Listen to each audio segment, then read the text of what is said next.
आज हमारे पास भीष्म साहनी की आत्मकथा के कुछ पन्ने हैं और ये हमें इतिहास के 3 बहुत बड़े नेता महात्मा गांधी, जवाहरलाल नेहरू और यासिर अराफात के निजी पलों की एक कह सकते हैं दुर्लभ झलक देते हैं। बिल्कुल। और ये सिर्फ कुछ दिलचस्प किस्से नहीं है। हाँ। ये उन पलों का ब्यौरा है जब इन नेताओं ने अपनी शख्सियत का वो पहलू दिखाया जो शायद ही कभी सार्वजनिक रूप से सामने आता हो। आज हम इन्हीं किस्सों की गहराई में उतरेंगे और ये समझने की कोशिश करेंगे कि सत्ता, विनम्रता और इंसानियत के बीच का रिश्ता असल में होता कैसा है। तो चलिए शुरू करते हैं पहले किस्से से।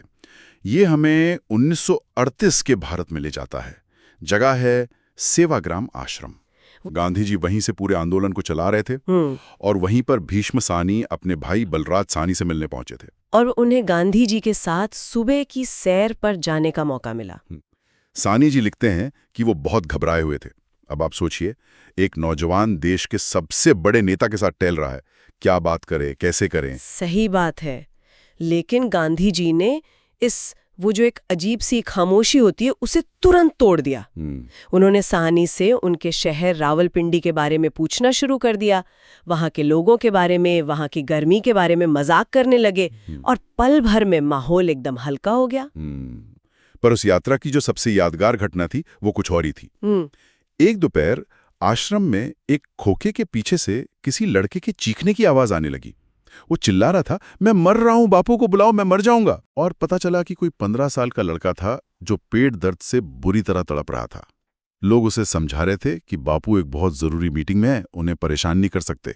लेकिन उस लड़के का दर्द और शोर इतना ज्यादा था कि आवाज गांधी जी तक पहुंच गई और कुछ ही देर में सबने देखा कि गांधी जी अपनी लाठी टेकते हुए खुद उस खोखे की तरफ चले आ रहे हैं, अपनी जरूरी मीटिंग बीच में छोड़कर। हाँ, और यहां से बात दिलचस्प हो जाती है। गांधी जी ने आते ही उस लड़के के फूले हुए पेट पर हाथ रखा और एक डॉक्टर की तरह, मतलब 1 सेकंड में मर्ज पकड़ लिया। फिर उन्होंने लड़के को डांटा, लेकिन एक पिता की तरह, हंसते हुए बोले, ईख पीता रहा है, इतनी ज्यादा पी गया, तू तो पागल है। ये कोई गुस्सा नहीं था, इसमें एक अपनेपन वाली फटकार थी। उन्होंने लड़के को सहारा दिया, उसके गले में उंगली डालकर उसे उल्टी करवाई ताकि पेट का सारा बोझ बाहर निकल जाए। और जैसे ही लड़के को आराम मिला, गांधी जी ने फिर हंसते हुए बस इतना कहा, तू तो पागल है, और चुपचाप अपनी मीटिंग में वापस चले गए। तो इसी घटना पर एक बहुत जरूरी सवाल भी बनता है, खासकर परीक्षा के नजरिए से, कि रोगी बालक के प्रति गांधी जी का व्यवहार किस प्रकार का था। इससे उनके व्यक्तित्व की क्या विशेषता पता चलती है। देखिए, गांधी जी ने उस बीमार लड़के के प्रति बहुत स्नेह और धैर्य दिखाया, ये तो साफ है। उन्होंने गुस्सा करने के बजाय उसकी तकलीफ को समझा। हाँ, मजाक में उससे तू तो पागल है कहा, लेकिन फिर तुरंत प्राकृतिक उपचार से, मतलब उल्टी करवाकर उसे ठीक भी कर दिया। सही है। तो ये घटना दिखाती है कि गांधी जी एक बहुत ही सहज, सेवाभावी और कह सकते हैं ममतामयी इंसान थे। उन्हें लोगों की तकलीफ की गहरी समझ थी। बिल्कुल। अच्छा, गांधी जी की इस जमीनी विनम्रता से अब हम एक बिल्कुल अलग तरह की विनम्रता की ओर बढ़ते हैं। ये किस्सा जुड़ा है जवाहरलाल नेहरू से, और इसका माहौल भी बिल्कुल अलग है, कश्मीर की वादियां। हम जी, भीष्म साहनी को कश्मीर में नेहरू जी के साथ एक ही बंगले में ठहरने का मौका मिला। जरा सोचिए, देश का प्रधानमंत्री और एक लेखक एक ही छत के नीचे। एक रात खाने की मेज पर धर्म के विषय पर बहस छिड़ गई।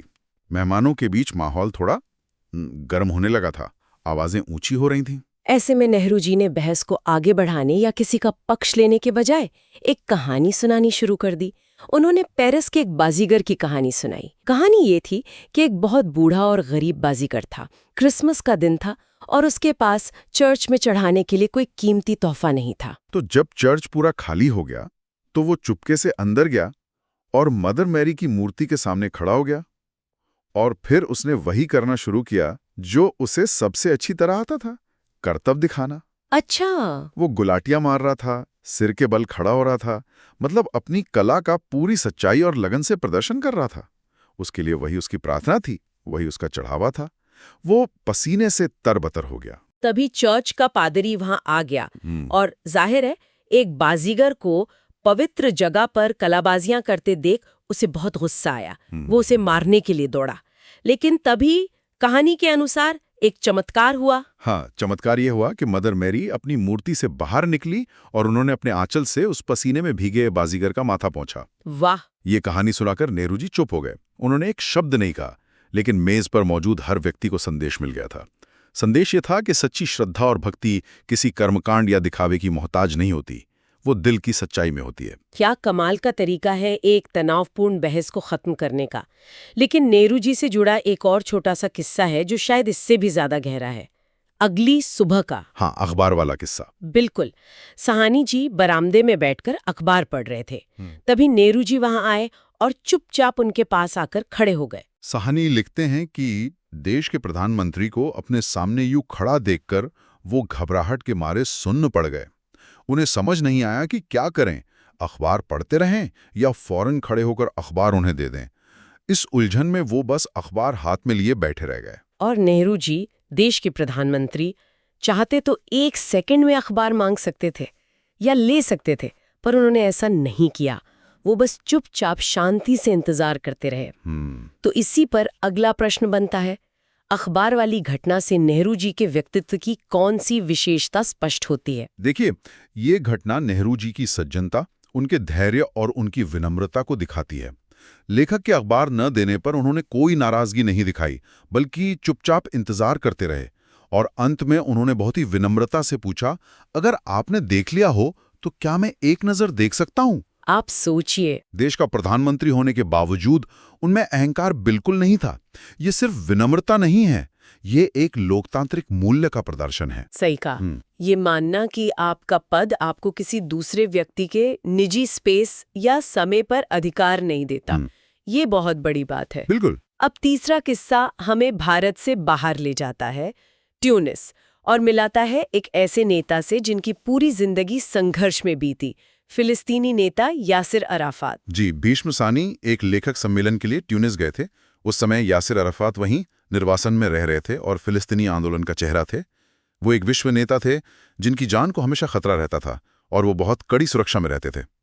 उन्होंने भीष्म सानी और कुछ भारतीय लेखकों को खाने पर बुलाया। साइनी जब उनके ठिकाने पर पहुंचे तो उन्होंने जो देखा वो हैरान करने वाला था। अराफात ने किसी नौकर को आदेश देने के बजाय खुद अपने हाथों से मेहमानों के लिए फल छीले और उनकी प्लेटों में रखे। इतना ही नहीं, उन्होंने सबके लिए शहद वाली चाय भी खुद ही बनाई। जी, अपने आप में बड़ी बात थी, लेकिन असली घटना तो अभी बाकी थी। हाँ। खाने के बाद भीष्म साहनी हाथ धोने के लिए गुस्ल खाने गए। जब वो हाथ धोकर बाहर निकले तो दरवाजे पर जो नजारा था उस पर उन्हें यकीन ही नहीं हुआ। मैं तो सोचकर ही हैरान हूँ। दरवाजे पर खुद यासिर अराफात हाथ में एक साफ तौलिया लिए खड़े थे ताकि उनके मेहमान हाथ पहुंच सकें। साहनी जी लिखते हैं कि वो शर्म से पानी पानी हो गए। बिल्कुल, एक विश्व नेता जिसके नाम से दुनिया हिलती थी, वो एक मेहमान के लिए तौलिया लेकर खड़ा था। तो इस अनुभव पर हमारा आखिरी महत्वपूर्ण प्रश्न है, यासिर अराफात के आतिथ्य प्रेम का वर्णन कीजिए और किस घटना ने लेखक को शर्मिंदा कर दिया? देखिए, यासिर अराफात ने बहुत आत्मीयता से लेखक का स्वागत किया, ये तो साफ है। खुद फल छीले, चाय बनाई। लेकिन लेखक को शर्मिंदा करने वाली घटना वही थी जब अराफात स्वयं हाथ पोंछने के लिए तौलिया लेकर गुस्ल खाने के बाहर खड़े थे।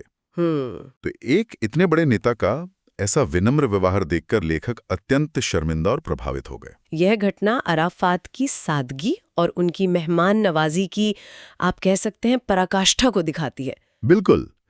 पाठ का मुख्य संदेश यही है कि इंसान का पद चाहे कितना भी बड़ा क्यों ना हो, उसका असली बड़ापन उसकी विनम्रता में, उसकी सादगी में ही होता है। गांधी का सेवा भाव, नेहरू का धैर्य और अराफात की मेहमान नवाजी, ये सब इसी बात का सबूत हैं। आज की इस पूरी चर्चा के बाद एक सवाल मेरे मन में घूम रहा है। कहिए। इन तीनों विश्व प्रसिद्ध नेताओं के व्यवहार में जो एक सहजता और सच्ची विनम्रता दिखती है, क्या आज के सार्वजनिक जीवन और राजनीति में उसके लिए कोई जगह बची है? आज जहां हर चीज एक पीआर इवेंट है, हर कदम सोशल मीडिया के लिए उठाया जाता है, क्या ऐसी असली बिना कैमरे वाली विनम्रता मुमकिन भी है? यह आज के समय का सबसे बड़ा सवाल है। क्या आज के नेता ऐसी सहजता दिखा सकते हैं, या विनम्रता भी एक तरह का परफॉर्मेंस बनकर रह गई है? इसका जवाब शायद हमें अपने आसपास के नेताओं के व्यवहार में ही खोजना होगा। ये वाकई सोचने वाली बात है।